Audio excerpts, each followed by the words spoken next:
નમસ્કાર વિદ્યાર્થી મિત્રો, સ્વાગત છે તમારું MWP એજ્યુકેશન યુટ્યુબ ચેનલમાં। આજે આપણે જોવાના છે ધોરણ નંબર 7 માં આઈડિયલ ની અંદર ગુજરાતી વિષયનું આપણે સોલ્યુશન કરવાના છે। તો વિદ્યાર્થીને વિનંતી છે કે જો તમે પ્રથમ વખત અમારી ચેનલ તમે જોઈ રહ્યા હો તો ચેનલ તમે સબસ્ક્રાઇબ કરી દો, જેથી તમને વિડિયો લેક્ચર બધા મળતા રહે, સોલ્યુશન મળતું રહે। તેમજ આ લિંક તમારા ફ્રેન્ડ સર્કલમાં અવશ્ય શેર કરો, જેથી બીજા પણ તમારી સાથે ભણતા અભ્યાસ કરતા વિદ્યાર્થી મિત્રોને પણ તેનું સોલ્યુશન મળતું રહે। તો વાત કરીએ આપણે ચેપ્ટર નંબર 1 પ્રાણી માત્રને। તો કવિતાની આપણે સોલ્યુશન તરફ જઈએ તો પહેલા આપણે MCQ છે તો પહેલા પ્રાણી માત્રને કાવ્યના કવિનું નામ શું છે? તો આવશે સંત બાલ। એના પછી છે પ્રાણી માત્રને કાવ્યના પૂર્ણ અહિંસા આચરનાર એવા કોને નમન કરવામાં આવ્યા છે? તો શ્રી મહાવીર। માન્ય પોતા સમ સૌને એટલે એનો મતલબ થાય સૌને પોતાના જેવા માનવા। સદા અમારા અંતરમાં એટલે કે સદા અંતમાં રહેશો। ક્ષમા સિંધુને વંદન હો એટલે કે ક્ષમાના સાગરને નમન હો। સર્વધર્મ સંસ્થાપક સ્મરણો એટલે કે સર્વધર્મના ધર્મગુરુને આપેલા આદર્શો। પ્રશ્ન નંબર 2 છે ખાલી જગ્યામાં પેલો મહાવીર સ્વામીએ ખાલી અહિંસાનું આચરણ કર્યું, તો પૂર્ણ આવશે। બીજું ગૌતમ બુદ્ધે મધ્યમ માર્ગનો બોધ આપ્યો। ત્રીજું ન્યાય નીતિરૂપ રામ રહેજો સદા અમાર અંતરમાં। ચોથું છે યોગી શ્રી કૃષ્ણ સંસારમાં રહીને પણ અલિપ્ત રહ્યા। પાંચમું સઘળા કામો કર્યા છતાં રહ્યા હંમેશા નિર્લિપી। છઠ્ઠું હજરત મોહમ્મદ પયગંબર રહમ નેકીના પરમ પ્રચારક હતા। સાતમું સર્વધર્મ સંસ્થાપક સ્મરણો વિશ્વ શાંતિનો અપ લાગ્યો। ચલો એના પછી ખરા ખોટા છે એમાં પ્રાણી માત્રને કાવ્યમાં કવિએ મહાપુરુષોના જીવન ચરિત્ર વર્ણવે, વિધાન છે ખોટું। બીજું છે પ્રેમરૂપ પ્રભુ પુત્ર ઈસુદયાના સાગર છે, વિધાન છે સાચું। પ્રાણી માત્રને કાવ્ય દ્વારા કવિ વિશ્વ શાંતિ ઝંખે છે, તો વિધાન છે સાચું। એના પછીના પ્રશ્નો આપણે એક વાક્યનો ઉત્તરમાં એમાં પેલું છે પ્રાણી માત્રને કાવ્યનો પ્રકાર જણાવો, તો પ્રાણી માત્રનો પ્રકાર પ્રાર્થના ગીત છે। બીજું છે આ કાવ્યમાં વર્ણવેલા શ્રી મહાવીરના 2 ગુણ કયા છે? તો મહાવીરના પ્રાણી માત્રને રક્ષણ આપનારા અને પૂર્ણ અહિંસા આચરનારા હતા। આમ 2 ગુણો કાવ્યમાં વર્ણવેલા છે। કોણે કયો ધર્મ ઉજળો કર્યો છે? તો બુદ્ધે સંન્યાસી ધર્મને ઉજળો કર્યો છે। એના પછી શ્રી રામે કયું વ્રત પૂર્ણ રીતે પાળ્યું? તો શ્રી રામે એક પત્ની વ્રત પૂર્ણ રીતે પાળ્યું હતું। કવિએ કોના મનડા ખૂપી રહે એવી પ્રાર્થના કરી? તો કવિએ યોગી એવા ભગવાન કૃષ્ણના મનડા ખૂપી રહે એ રીતે પ્રાર્થના કરી। છઠ્ઠું કવિ કયો ભાવ પ્રગટ કરીને ઈસુને વંદન કરે છે? કવિ ક્ષમાનો ભાવ પ્રગટ કરીને ક્ષમાને કહેવામાં। એના પછી કવિએ હજરત મોહમ્મદ પયગંબર સાહેબને કેવા કહ્યા? તો હજરત મોહમ્મદ પયગંબર સાહેબને રહેમ નેકીના પરમ પ્રચારક કહ્યા છે। કાવ્યમાં કયા કયા મહાનુભાવોનો ઉલ્લેખ કર્યો છે? તો કે કાવ્યમાં મહાવીર, ગૌતમ બુદ્ધ, રામ, શ્રી કૃષ્ણ, હજરત મોહમ્મદ પયગંબર વગેરે મહાનુભાવોનો ઉલ્લેખ કર્યો છે। એના પછી મધ્યમ માર્ગ એટલે શું, કયો માર્ગ? તો મધ્યમ માર્ગ એટલે કે વચેલો માર્ગ, બાજુના અતિપણા વિનાનો વરચેલો માર્ગ। એના પછી કાવ્ય પંક્તિ આપણે પૂર્ણ કરવાની છે, તો પ્રાણી માત્રને રક્ષણ આપ્યું માન્ય પોતાના સમ સૌને પુણ્ય અહિંસા આ આચરનારા નમન તપસ્વી મહાવીરને।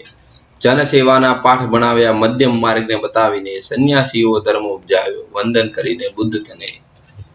એના પછી બીજી તમને આપેલી છે કાવ્ય પંક્તિ, તો આ કાવ્ય પંક્તિ તમારે આમાંથી જોઈને લખવાની અથવા તમારા પાઠ્યપુસ્તકમાંથી પણ તમે જોઈને લખી શકો છો। ચલો એના પછીનો સવાલ છે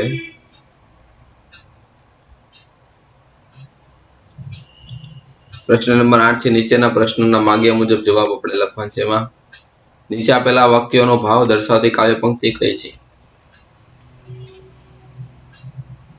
તો પેલું બધા કાર્યો કર્યા હોવા છતાં કોઈ કાર્યમાં લેપાયા નહીં, તો સઘળા કાર્યો કર્યા છતાંય રહ્યા હંમેશા લીલેપી। જેમણે પૂર્ણ એક પ્રતિવ્રતના પાલનની પ્રતિજ્ઞા લીધી એને એ જીવનભર પાળી, તો એક પ્રતિવ્રત પૂર્ણ પાળ્યો વેણુ વડે છે જીવંત। એના પછી સંન્યાસીના ધર્મને ઉજાળના તપસ્વી બુદ્ધને નમસ્કાર કહેજો। સંન્યાસીનો ધર્મ ઉપજાવ્યો વંદન કરીએ બુદ્ધ તને। દયા અને ઈમાનદારીનો પ્રચાર કરનારા મોહમ્મદ પયગંબર સાહેબ અમારા હૃદયમાં રહેજો, તો રહમ નેકીના પરમ પ્રચારક હજરત મોહમ્મદ દિલે રહેજો। તમામ ધર્મના સંસ્થાપક સ્મરણો દુનિયામાં શાંતિ સ્થાપવાના કાર્યમાં ઉપયોગી બનો। સર્વધર્મ સંસ્થાપક સ્મરણો વિશ્વ શાંતિમાં ખપ લાગ્યો। ઉદાહરણ આપવાનું છે દયાસાગર, વિદ્યાસાગર, તો કરુણાસાગર, સમાક્ષસાગર, મહાસાગર અને ભવસાગર. એના પછી છે કાવ્યમાં વપરાયેલા નીચેના શબ્દોનો વાંચો અને કાવ્યમાં ઉપયોગ ન થાય એવા 3-4 શબ્દ આપણે લખવાના છે. જેમ કે કર્તવ્યનિષ્ઠ, જીવ માત્ર, ગિરધર ગોપાલ ને ન્યાયપ્રિય. એના પછી સમાનાર્થી શબ્દ લખવાના છે.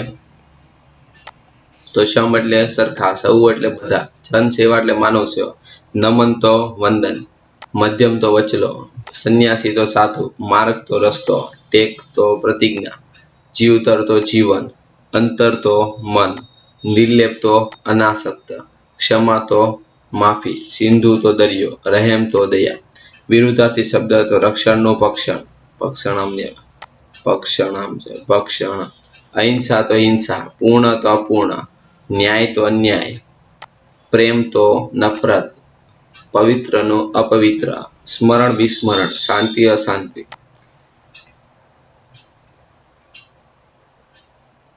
એના પછી જોડણી સુધારવાના છે. તમારે આમાંથી જોઈને વ્યવસ્થિત શબ્દ લખવાના છે. એના પછી રૂઢિપ્રયોગનો અર્થ આપીને લખવાનો છે વાક્યમાં પ્રયોગ. તો ઉજાળવું એટલે સારું કરવું, ઉજળું કરવું. ભગવાન બુદ્ધે સંન્યાસીનો ધર્મ ઉજાળ્યો. વ્રત પાળવું એટલે કે નિયમ લેવો. રામે એક પ્રતિવ્રત પત્ની વ્રત આજીવન પાળ્યું હતું. દિલમાં વ્યાપવું એટલે કે મનમાં રહેવું. દરેક માણસના દિલમાં શાંતિ વ્યાપી ગઈ. શબ્દકોશને ક્રમમાં ગોઠવીએ તો પહેલા આવશે અહિંસા, બીજામાં તપસ્વી, ત્રીજામાં પ્રાણી, ચોથામાં મહાવીર અને પાંચમામાં રક્ષા. એના પછીનું તો પહેલામાં ક્ષમા, પછી જન સેવા આવશે, પછી ન્યાય, પછી શાંતિ અને પછી આવે સંન્યાસ.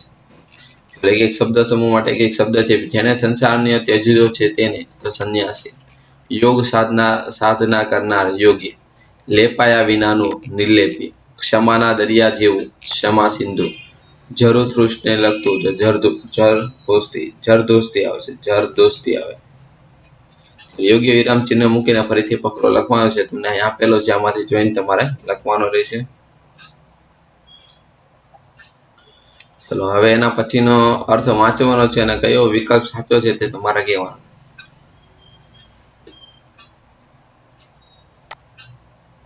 પહેલામાં આવશે, બીજાની અંદર આમાં ટીક માર્ક કરેલું છે તે તમારે લખવાના છે આમાં જોઈને. 17મો પ્રશ્ન છે. નીચેના શબ્દને વ્યંજક જોડાઈને જોડાક્ષર બને છે જુઓ અને આવા બીજા શબ્દ જેમ કે શ્રવણ તો સુર વત્તા ર, વિશ્વ વત્તા વ, જોશક, પછી એના પછી પુણ્ય, પછી સ્મરણ, મુખ, ઉચ્ચાય, પછી મસ્તક, પરસ્પર. એના સંયોજક મૂકીને આપણે ખાલી જગ્યા લખવાની છે. તો પહેલામાં આવશે અને, બીજામાં આવશે પરંતુ, ત્રીજામાં આવશે તેથી, ચોથામાં આવશે કે, પાંચમામાં આવશે પરંતુ, છઠ્ઠામાં આવશે તો, સાતમામાં આવશે નહીં તો, જ્યારે ત્યારે. એના પછી 9માની અંદર આવે છે પરંતુ, 10મામાં આવે છે છતાં. ચલો કોર્સમાંથી યોગ્ય શબ્દ આપણે પસંદ કરીને ફકરો પૂર્ણ કરવાનો છે. તો પહેલા હું ડાયરેક્ટ જવાબ બોલીશ. નાનકડી ટેકરીની પાછળ રળિયામણું ગામમાં આશરે 200 ઘર હતા. કોઈના ઘર નાના તો કોઈના ઘર મોટા. ગામને પાછળ કૃષ્ણનું મંદિર ખૂબ સુંદર, કેસરી ધજા ફરકે અને તેના આંગણમાં લીલાછમ ઝાડવા.